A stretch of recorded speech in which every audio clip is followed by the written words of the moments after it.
Holy Gospel according to St. John, the 16th chapter. Glory to you, Lord.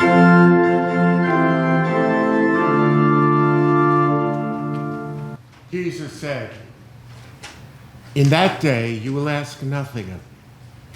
Truly, truly, I say to you, whatever you ask of the Father in my name, he will give it to you. Until now you have asked nothing in my name. Ask, and you will receive, that your joy may be full. I have said these things to you in figures of speech.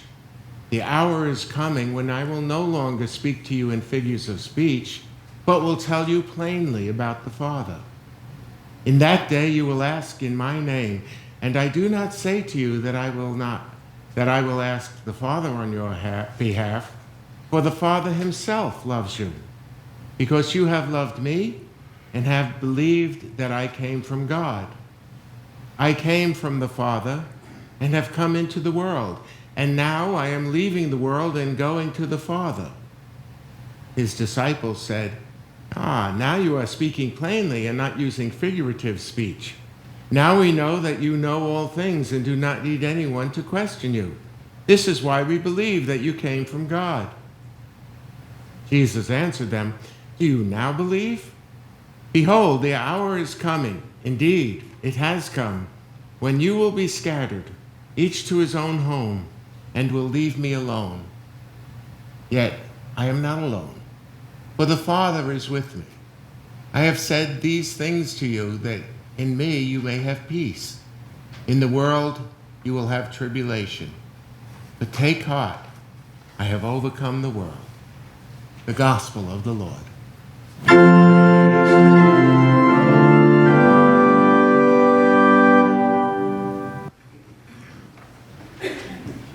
Okay, can we have some young people come up?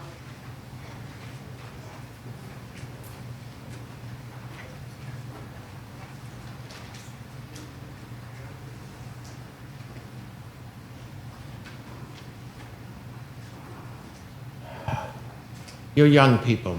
If you were old like me, you would remember that it used to be when you drive down the road, you'd see billboards from Burma Shave. One of them was, "In this world of toil and sin, your head grows bald, but not your chin. Use Burma Shave."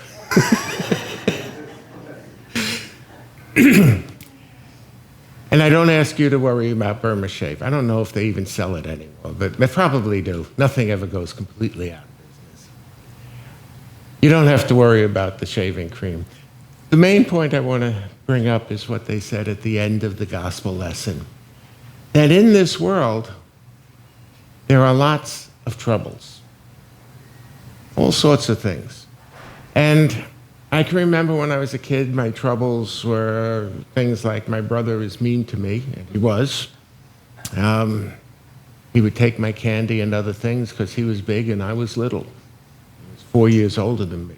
So I sympathize with you. It was never fair. He, on the other hand, said that I was the mean one, and he had his own set of troubles, and I was the guilty culprit. That was just the way of the world. As I got older, I got different troubles.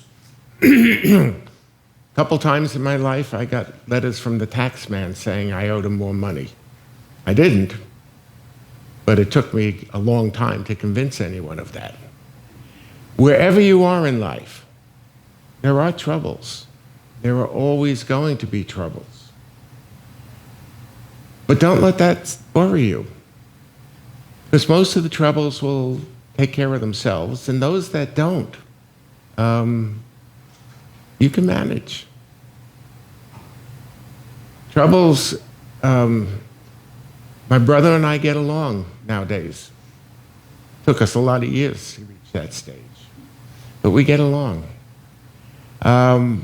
We all have troubles, and they pass away.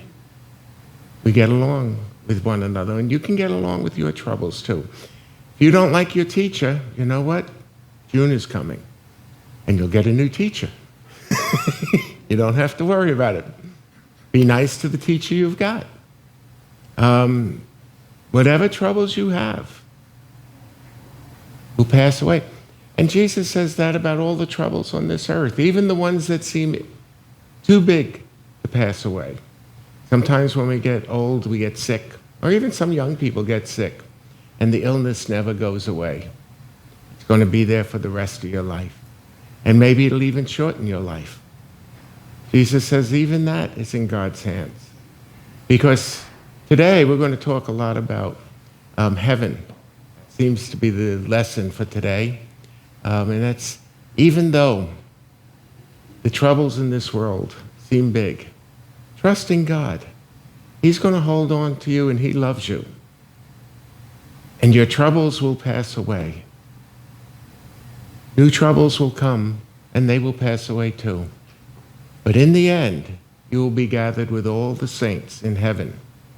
And in the end, you'll see that whatever troubled you on earth is only a little thing.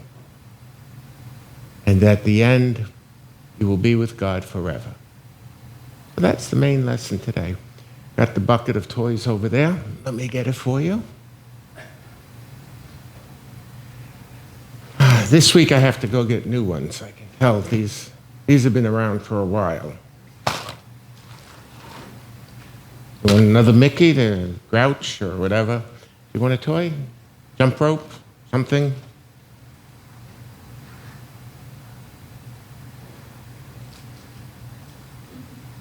Legos? I don't know, chalk? Whatever. You can work it out, kids.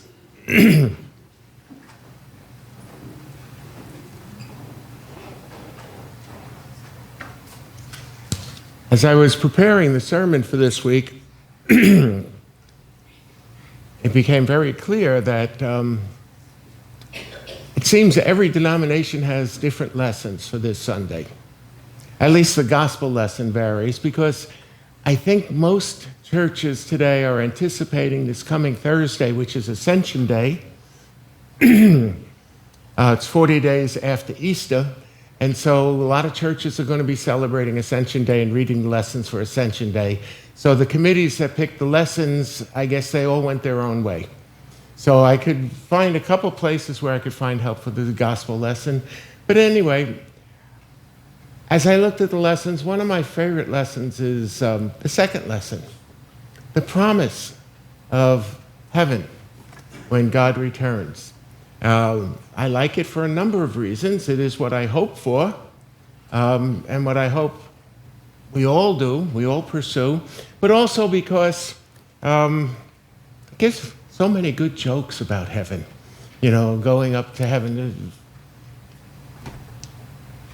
One day, St. Peter's standing at one of the 12 gates, and people are coming up trying to get into heaven, and St. Peter, he's got to go to the bathroom. So he's there listening to people, and he's really not happy. And he sees Jesus walking by in heaven. He says, Jesus, can you do me a favor?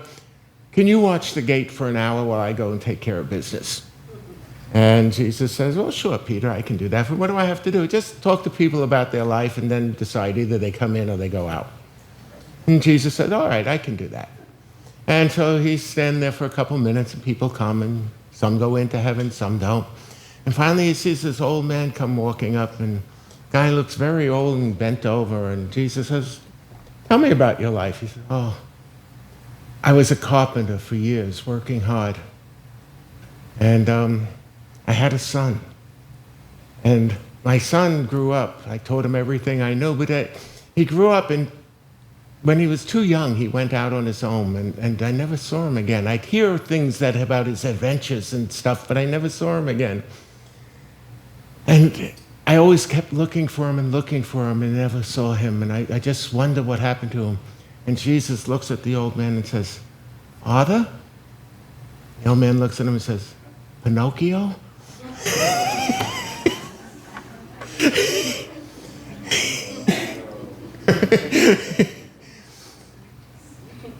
Lots of great jokes for heaven. I like them. But I'm not just going to talk only about heaven. The first hymn, where we sing about, all the people in heaven, the angels, the archangels, the Virgin Mary, that's verse 2, and the third verse, all the saints and the 12 apostles, and then we sing about the glory of God. And that's the essence of heaven. that it is where God is. It's beautiful, a beautiful city. And one thing about St. John and numbers, his use of numbers is more symbolic than accurate, I think. I mean, I could always be wrong, but he certainly goes into an awful lot of symbolism. And so when he's talking about numbers, you can take them literally, or you can say, what's the symbol behind it? And so 12 is, like the 12 tribes of Israel. It's a very good Jewish number, along with 7. Those are some of the great Jewish numbers. But the essence of what he's talking about is not, the streets made of gold or the jewels or anything, as important as they are, because they reflect the beauty of God's creation, because the heavenly city that we wait for is something that God created and brings to us and gives to us. So the heavenly city is a gift, and so it's wrapped perfectly in all the jewels and gold and everything else. But as we see all of that coming, its chief beauty is not in the gold or in the jewels. I mean, you can look at all the jewels that God has prepared on this planet, and probably on other planets there are others. Astronomers tell us that there are some planets out there that rain diamonds. And I don't know how they know that, but they claim to. All of that stuff is beautiful. But it's just a reflection of who made it. Just like the springtime is beautiful, and it gives us an expression of God who made the planet for us. The main reason the city is beautiful is because God is in it.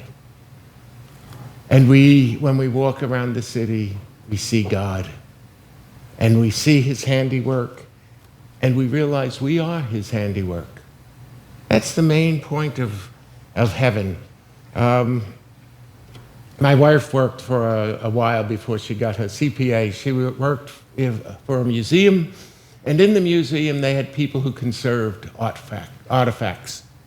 If you had a wall hanging and it was fraying, they could repair it and fix it.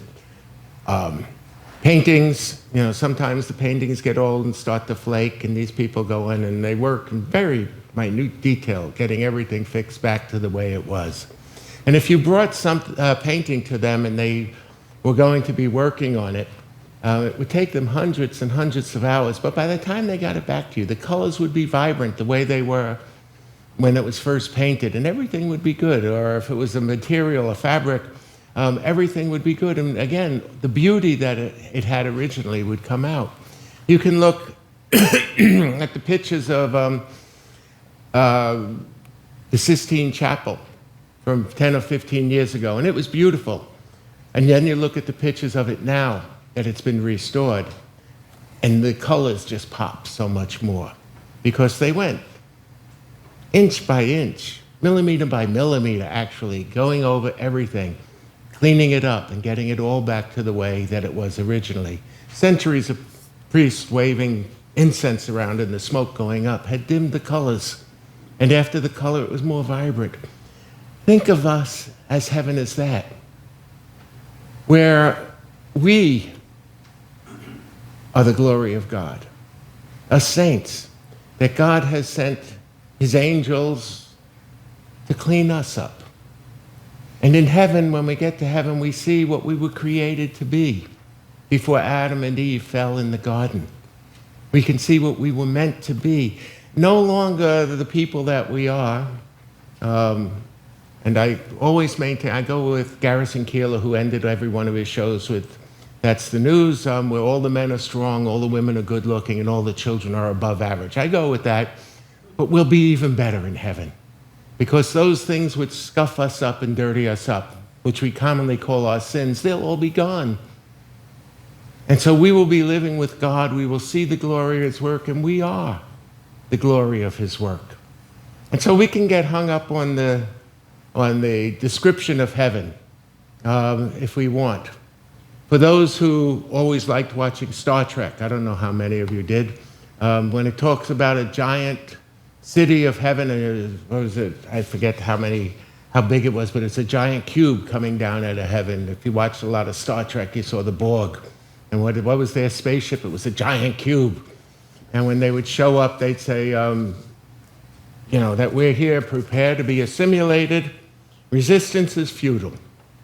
And they would take over whatever planet they were attacking at the time, and they would implant their own mechanical devices in the brain, and the people would lose all their individuality. The culture of that planet would go away, would die out. And now you would be just part of more of the Borg collective. You would lose all your individuality. Well, the heavenly city is a bit like that, in that it's a giant cube and it'll come down, and resistance is futile at that point, but it's not going to take away from you, but it's going to enhance who you are. You're not going to see the new city and say, all that I've learned on this earth is useless, and do away with it. But no, all that you've learned on this earth, all that you have been, and all that you have pursued is now blessed by God and enhanced so that your beauty can show forth the way you were meant to be from the very beginning. And that's the way we will be with God. Each wall in the city, the gates, it has 12 gates, but did you notice when Tim was reading about it, the 12 gates, they're never closed. In Israel, they would close the gates every evening when it got dark, so that enemies couldn't sneak into the town or into the city. But in God's heaven, that's not necessary, because God has invited in all the people that he's wanted, and the city is full of God's people, and there are no enemies left outside. Those who are outside have chosen to be there, and they're going to be gone. The city of God is not closed or limited just to the physical descendants of Abraham, but to all the nations. They will all be welcomed in, which is comfort for those of us who are not physically descended from Abraham. All of us. We are part of the bride of Christ. Bride of Christ being how the lesson begins, where the angel says, come and I'll show you the bride of Christ. The church is the bride of Christ. In our prayers, depends where I get the prayers from. Some of the websites use the feminine pronoun for the church, and some of the websites don't. They use neutral, the church, as opposed to her or she. I think that's a loss, because it shows us the interplay between the church and our God, like that of a spouse and his faithful, loving wife. So the church is the bride of Christ. We have nothing to fear. God can leave the gates open, because all of our enemies are defeated. They're not going to sneak in.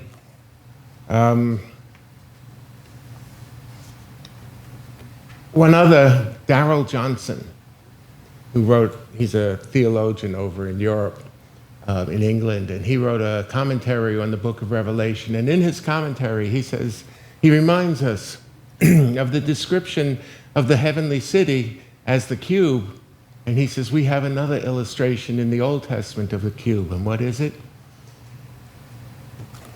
The cube is the Holy of Holies in the temple. The presence of God is in that Holy of Holies. When Jesus died, it was tore open, and the people could come in and see God himself. It was no longer blocked off from the people. And so the cube of the heavenly city is just like the square of the temple in Jerusalem. It's a place where we can encounter God and know that we are loved by God. It's always important to do that. Remember, we are loved by God. We are made part of his people. And especially to remember that this heavenly city is not our doing. If we are shining in that heavenly city as God's saints, it's not because of how good we are, but because of what God has done for us in sending his Son to marry his bride, to make us his forever. If we are there, it is not our doing. We haven't built the heavenly city. In the industrial age, they tried to build godly cities, and more or less they succeeded or failed. But over the course of years, we fail at least as often as we succeed. But we are invited into a heavenly city where everything works. And the sense and purpose of that place isn't going to be just sitting around strumming on harps. But the purpose for us in that heavenly city is to be God's people. And the good news today, well, there's lots of good news today about the promise of the heavenly city where I hope we all go. The good news today is that we are invited there. I think it was G.K. Chesterton who said, remember all this about hell, and all the talking about hell. No one is required to go there. God has invited us all through the gates into the heavenly city. None of us are condemned to be there without the chance of salvation which Christ came to give us, and that is his gift to us. We have a place in the heavenly city by the grace of God. And so we, as the church, the bride of Christ, can look forward to that day. You know, we just had the funeral for Elton, and I'm going to miss him sitting there. I'm going to miss him with his cheerful outlook all the time. I'm going to miss him, our little drives together. I'm going to miss all of those things. But his funeral, I don't want this to sound terrible, but his funeral for me was more of a triumph. He has run the race, and now he receives the crown that God has prepared for him. I have much more difficult times with people when I get a phone call saying, oh, I was confirmed there 30 years ago. My son was confirmed there 30 years ago, and now he's dead. So he's a member there, and you'll do the funeral. That's a much more difficult funeral for me. When it's one of God's saints, someone who has used their time on this earth to start preparing for the next place, burnishing the jewel that they are so that it shines with gold, so that it shines and it's clear. There's someone who's spent their time doing that. Their funeral is a triumph, a victory lap. They are leaving us, and we'll be sorry, we'll miss them, but in our time we will join with them again and with all the saints, and we'll join around the heavenly throne. And isn't that what we all say we want? Which reminds me of another story about heaven. There's the preacher ranting and raving, going on, and he's trying to get his congregation more involved, and he says, all of you who want to get to heaven, who want to stand up there in heaven, please rise up right now. And the whole congregation stands up. He says, hey, great, thanks, sit down. We all want to go there. All of you who want to turn your back on sins and never sin again in this life, please, or all of you who want to continue in their sinful ways, who want to keep doing all the terrible things you're doing, the drinking, the staying up late, the running around, all of you who want to do that, stand up now. One guy stands up. And the pastor looks at him and says, Steve, what are you doing? You want to continue standing? And Steve looks at him and says, well, not really, Pastor, but I didn't want to leave you being the only one standing up in the pew. So